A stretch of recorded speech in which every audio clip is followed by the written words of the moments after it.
Você já reparou como algumas pessoas conseguem aprender espanhol rapidinho e falar com confiança, enquanto outras passam anos estudando e na hora de conversar ainda travam? Pois é, muita gente acredita que o segredo está em decorar mais palavras ou entender toda a gramática. Mas e se eu te dissesse que o verdadeiro problema e a solução está em outro lugar? É sobre isso que a gente vai conversar hoje. Então, seja muito bem-vindo, seja muito bem-vinda ao quadro Papo Sincero. Aqui, a gente tem uma conversa sobre os benefícios, as oportunidades, os mitos e crenças, e principalmente os desafios da sua jornada para aprender espanhol.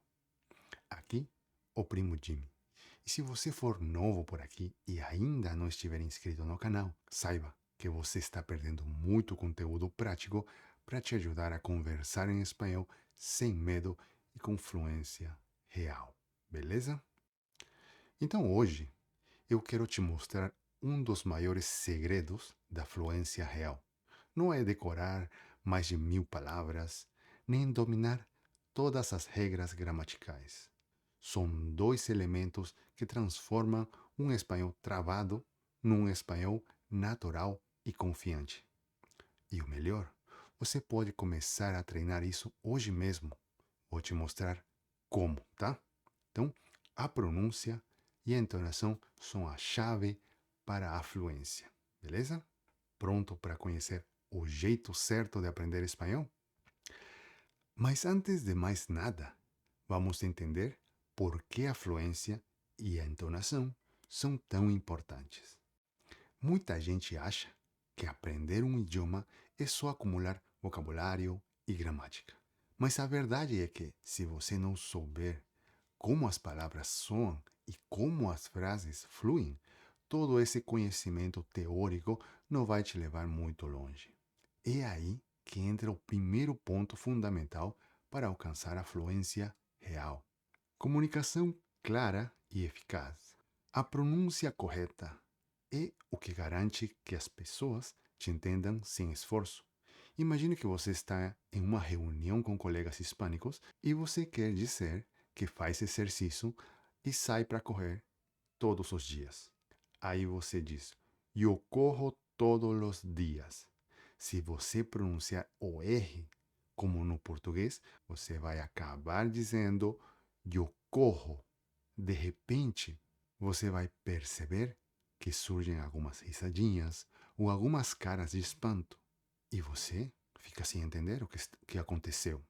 Isso porque em muitos países hispânicos, eu corro significa eu pego, mas que também pode ter uma conotação sexual explícita em várias regiões da América Latina. Parece um detalhe pequeno, mas essas confusões acumuladas tornam a comunicação cansativa e até constrangedora para o nativo, tá bom? É por isso que a pronúncia não é só um extra, ela é parte central da sua comunicação.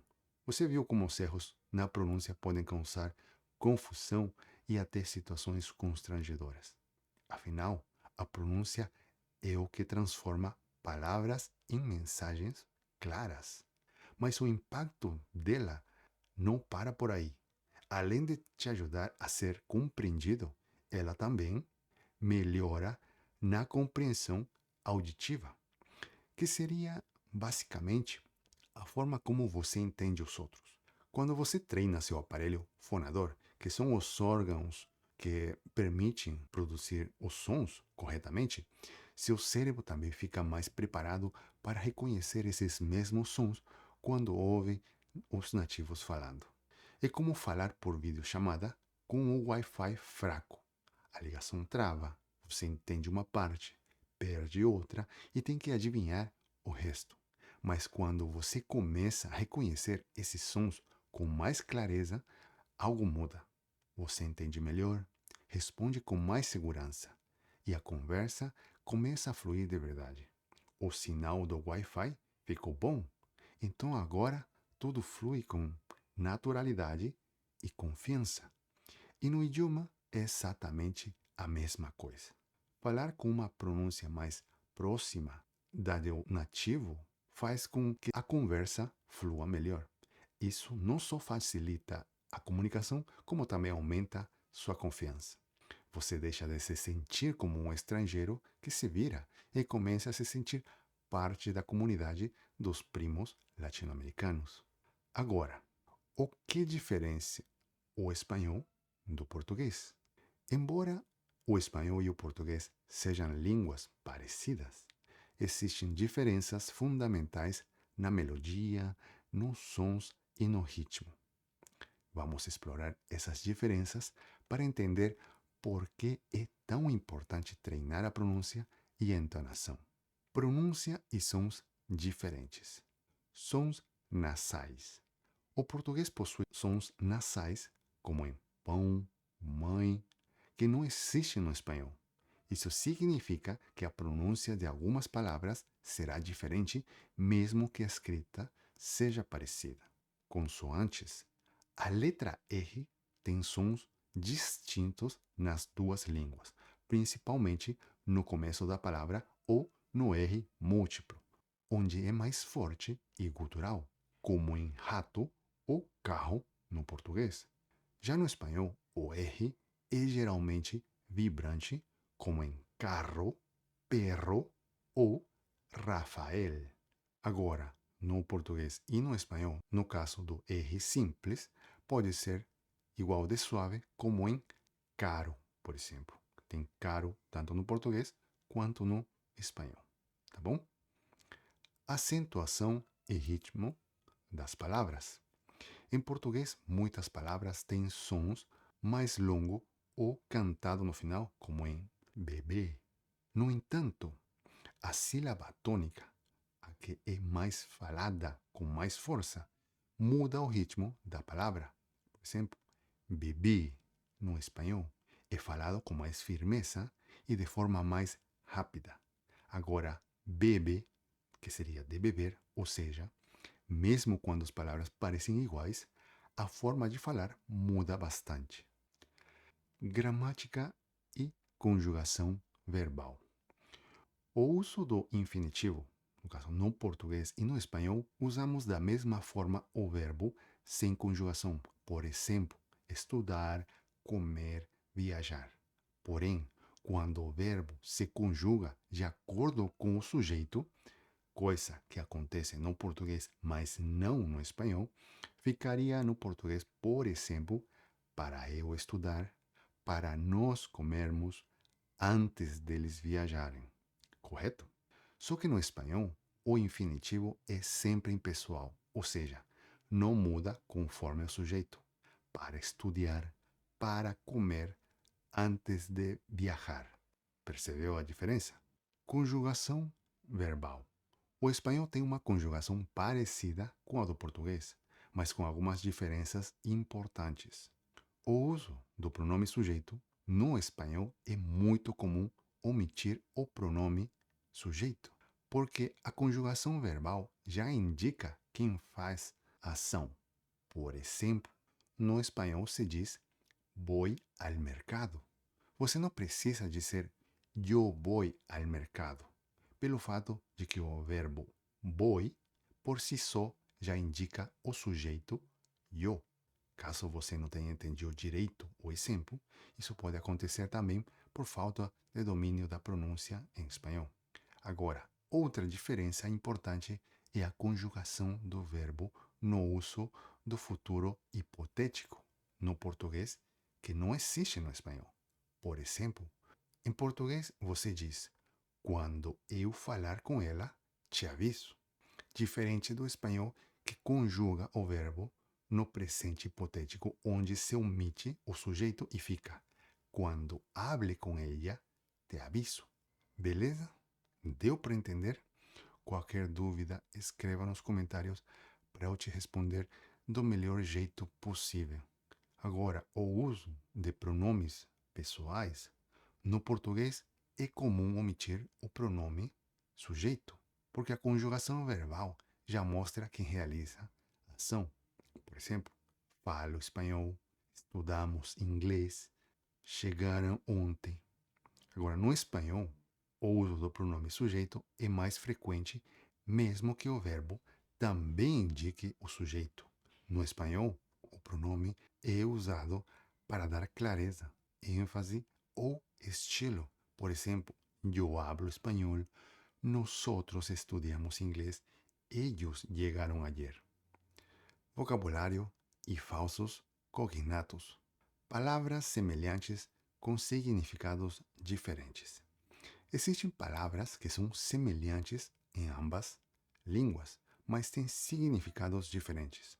Por exemplo, embaraçada em português seria envergonhada, enquanto embaraçada em espanhol significa grávida.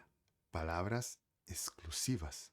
Algumas palavras não têm tradução direta entre os idiomas.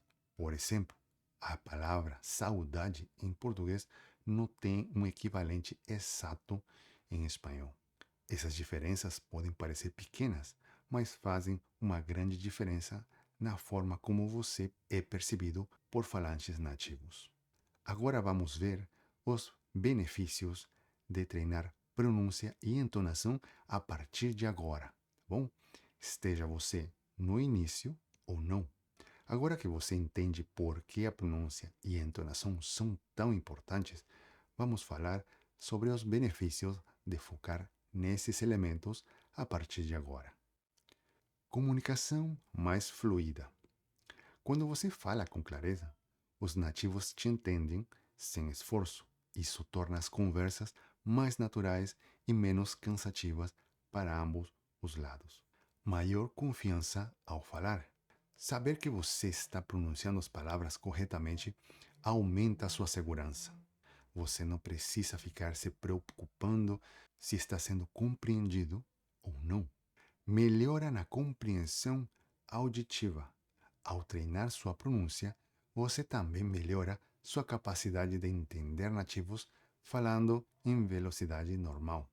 Isso acontece porque seu cérebro começa a reconhecer os padrões sonoros do espanhol. Adaptação a diferentes sotaques.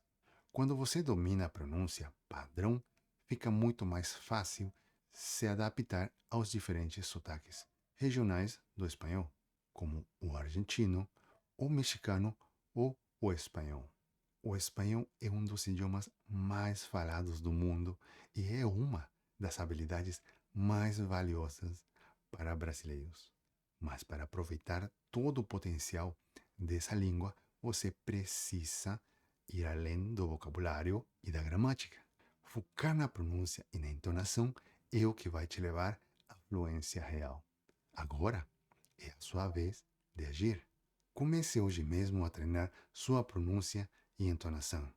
E se você quer aprender espanhol com um método que realmente funciona e dominar a pronúncia e a entonação do espanhol, inscreva-se no canal para não perder nenhum conteúdo que te ajude a falar espanhol sem complicações. Lembre-se, o espanhol não é só uma língua parecida com o português. É uma chave para novas oportunidades profissionais, culturais e pessoais. Você já tem o essencial para começar. E se quiser, eu posso estar ao seu lado nessa jornada, te guiando e ajudando no que for possível aqui desse lado.